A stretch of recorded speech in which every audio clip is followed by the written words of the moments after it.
തലസ്ഥാന കോർപ്പറേഷനിൽ BJP ഭരണം തുടങ്ങിയിട്ട് ദിവസം 2 ഇതിനകം തന്നെ പിണറായിയുടെ ഭരണകൂടത്തെ വിറപ്പിച്ച് BJP മേയറും BJP ഭരണകൂടവും തലസ്ഥാനത്ത് പ്രവർത്തനം ആരംഭിച്ചു.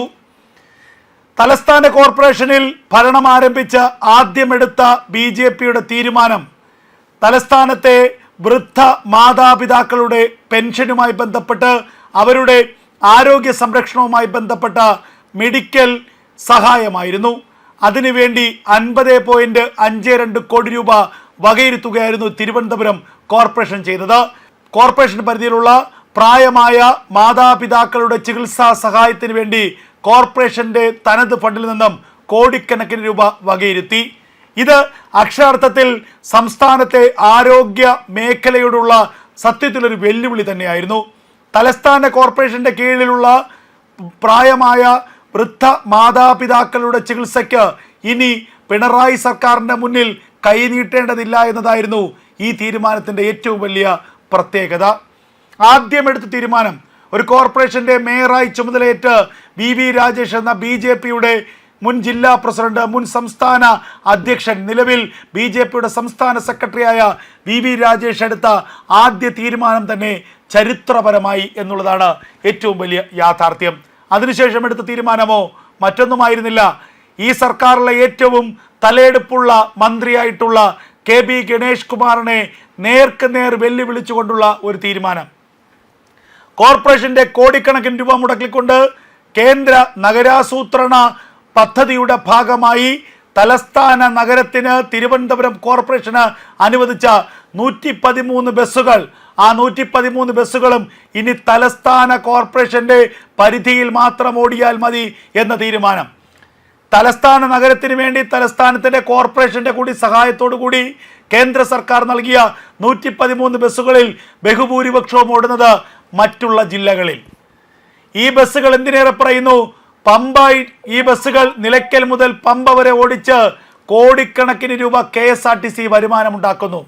തലസ്ഥാന കോർപ്പറേഷനിലെ മാലിന്യം പരിഹരിക്കുന്നതിന് വേണ്ടി, തലസ്ഥാന കോർപ്പറേഷനിലെ പുകപടലങ്ങൾ കുറയ്ക്കുന്നതിന് വേണ്ടി, തലസ്ഥാനത്തെ മലിനീകരണം, തലസ്ഥാന കോർപ്പറേഷൻ പരിധിയിലെ മലിനീകരണം ഇല്ലാതാക്കുന്നതിന് വേണ്ടി കേന്ദ്ര സർക്കാർ നൽകിയ ഈ പദ്ധതിയെ, ഈ ബസ്സുകളെ മറ്റുള്ള ജില്ലകളിൽ ഉപയോഗിച്ചുകൊണ്ട് പണമുണ്ടാക്കാനുള്ള ഒരു കുറുക്കു വിദ്യയാണ് KSRTCയും KSRTC മന്ത്രിയായ ഗണേഷ് കുമാറും തീരുമാനിച്ചത്. അത് നടപ്പില്ല എന്ന് VV രാജേഷ് മുഖത്തു നോക്കി തന്നെ പറഞ്ഞു. നമുക്കറിയാം ഈ മന്ത്രിസഭയിലെ ഏറ്റവും തലക്കനമുള്ള തലയെടുപ്പുള്ള മന്ത്രിയാണ് KB ഗണേഷ് കുമാർ. മുൻചുണ്ടി അല്പം കൂടുതലാണ്. മുഖ്യമന്ത്രിക്കെതിരെ പോലും പരസ്യമായ നിലപാട് സ്വീകരിക്കും. ആരുടെ മുന്നിലും ആരുടെ വാക്കുകളും കേൾക്കില്ല. ആർക്കെതിരെയും എന്തും പറയാമെന്നുള്ള ഒരു ധാർഷ്ട്യം കൂടിയുണ്ട്. എന്നാൽ ഈ വിഷയത്തിൽ നമ്മുടെ തിരുവനന്തപുരത്തെ മേയർ VV രാജേഷ് എടുത്ത ഒരു തീരുമാനവും ആ തീരുമാനം പ്രഖ്യാപിച്ചതിന് പിന്നാലെ ഒരു ഇലയനങ്ങിയില്ല, ഒരക്ഷരം ഉരിയാടിയില്ല നമ്മുടെ KSRTC മന്ത്രി, നമ്മുടെ ഗതാഗത മന്ത്രി. എന്തുകൊണ്ട് ഗതാഗത മന്ത്രിക്ക് മിണ്ടാട്ടം മുട്ടിപ്പോയി? അപ്പോൾ VV രാജേഷും, അതായത് VV രാജേഷ് എന്ന വ്യക്തിയല്ല, തിരുവനന്തപുരത്തെ മേയർ പറഞ്ഞതിൽ കാര്യമുണ്ട്. തിരുവനന്തപുരത്തെ മേയർ പറയുന്നതാണ് ന്യായമെന്ന് KB ഗണേഷ് കുമാർ മന്ത്രിക്ക് കൃത്യമായി അറിയാം. ഏതെങ്കിലും തരത്തിൽ അതിനൊരു ഇടങ്കോലിടാൻ പോയാൽ നിയമപരമായി തലസ്ഥാന കോർപ്പറേഷൻ മുന്നോട്ട് പോകും. കേന്ദ്ര സർക്കാർ ഇടപെടും. തിരുവനന്തപുരത്തിന്, അല്ലെങ്കിൽ തിരുവനന്തപുരം കോർപ്പറേഷൻ നൽകിയ ബസ്സുകൾ തിരുവനന്തപുരത്ത് തന്നെ ഓടും. ഇല്ലെങ്കിൽ ആ ബസ്സുകൾ കേന്ദ്ര സർക്കാർ പിൻവലിക്കും. ഇത് കൃത്യമായിട്ട് നമ്മുടെ ഗതാഗത മന്ത്രിക്ക് വ്യക്തമായി അറിയാം. അതുകൊണ്ടാണ് ആ വിഷയത്തിൽ ഇനി ഒരു വിവാദം വേണ്ട എന്ന് KB ഗണേഷ് കുമാർ തീരുമാനിച്ചത്. അല്ലെങ്കിൽ KSRTCയുമായി ബന്ധപ്പെട്ട ഏതെങ്കിലും ഒരു വിഷയത്തിൽ നമ്മുടെ മുഖ്യമന്ത്രി പിണറായി വിജയൻ തന്നെ ഒരു അഭിപ്രായം പറഞ്ഞാലും അതിനെതിരെ അതേ സെക്കൻഡ് അല്ലെങ്കിൽ തൊട്ടടുത്ത നിമിഷത്തിൽ മറുപടി പറയുന്ന, കൃത്യമായി തന്നെ അതിൽ തൻ്റെ നിലപാട് വിശദീകരിക്കുന്ന ഒരു മന്ത്രിയാണ് KB ഗണേഷ് കുമാർ. എന്നാൽ ഈ 113 ഇലക്ട്രിക്കൽ ബസ്സുകളുടെ കാര്യത്തിൽ ഒരക്ഷരം, ഒരു വാക്ക് പോലും KB ഗണേഷ് കുമാറിൻ്റെ വായിൽ നിന്ന് വന്നില്ല. അപ്പോൾ ന്യായം ആരുടെ ഭാഗത്താണ്? ന്യായം VV രാജേഷ് പറഞ്ഞ ഭാഗത്താണ്. ഇപ്പോൾ ഇതാ തിരുവനന്തപുരത്ത് മറ്റൊരു വലിയ പ്രശ്നം മാധ്യമങ്ങൾ ചർച്ചയായി കൊണ്ടുവരുന്നു. എന്തായിരുന്നു അത്?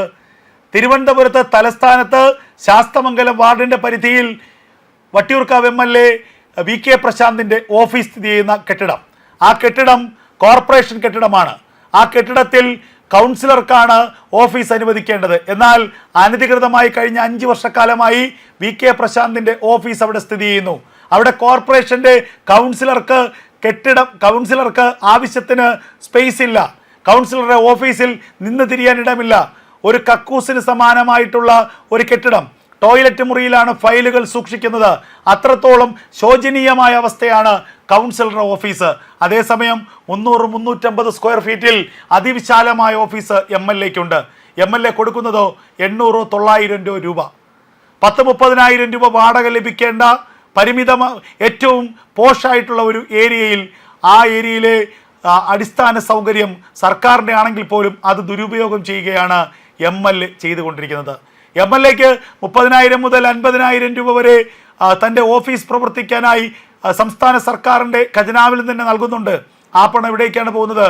ആ പണം ലെവിയായി പാർട്ടിയിലേക്ക് പോകുന്നു, അല്ലെങ്കിൽ MLAയുടെ പോക്കറ്റിലേക്ക് പോകുന്നു. എന്നിട്ടോ സാധാരണക്കാരനായിട്ടുള്ള പൊതുജനത്തിന് ലഭിക്കേണ്ട, അല്ലെങ്കിൽ കോർപ്പറേഷന് ലഭിക്കേണ്ട പണം ദുരുപയോഗം ചെയ്തുകൊണ്ട് അവിടെ MLA ഓഫീസ് പ്രവർത്തിക്കുന്നു.